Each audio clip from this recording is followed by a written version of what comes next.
along these areas, and they're basically building locations to try to hold the Orient Undead back. So you've got a bunch of event chains where the Orient Undead are coming up and they're attacking these locations. They're trying to overrun them. You get to defend them. If you fail to do that, the Orient Undead conquer them, and then they move up and they come after the next spot. And they basically push their way up along this river, trying to take over all the vigil spots. When all of them are lost, you get to push all the way back down. There are some events to help the vigil build super weapons to defend their forts. So, for example, at one of these, they build a giant golem that marches out and starts helping defend the area.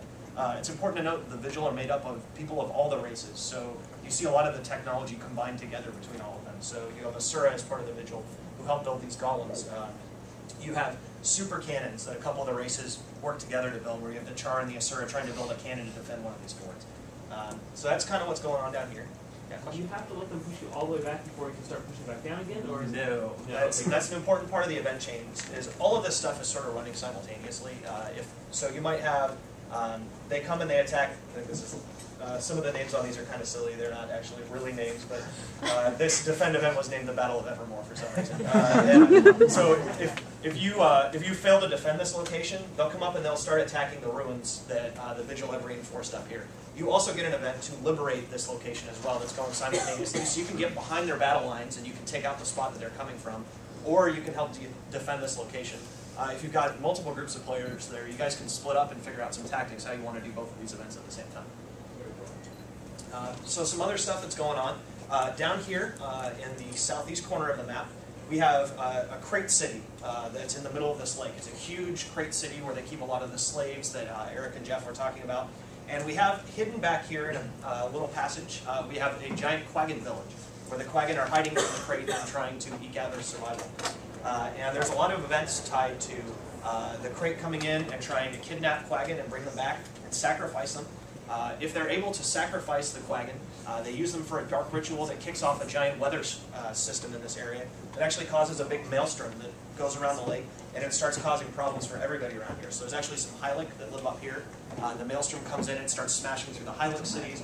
It causes problems for the Quaggan. So there's some really cool stuff with that event.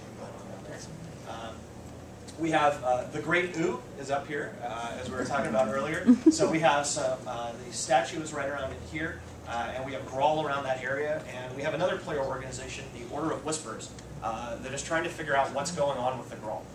The Order of Whispers' big thing is they're kind of the covert spies, and they're secretly operating out of a cave up here, and they're trying to figure out what in the world is going on with this Grawl tribe that's causing all these problems in this area, because the great voice in the statue is telling the Grawl to go do really bad things.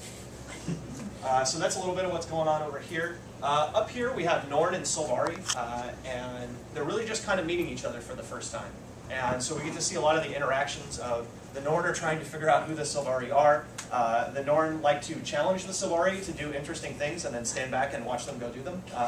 So there may be like a bunch of beehives hanging from trees, and they'll tell the Sylvari, hey, you should go hit those beehives and see what happens. The Sylvari are like, well, that sounds like a fun adventure. We're going to go check that out. So they go interact with this stuff.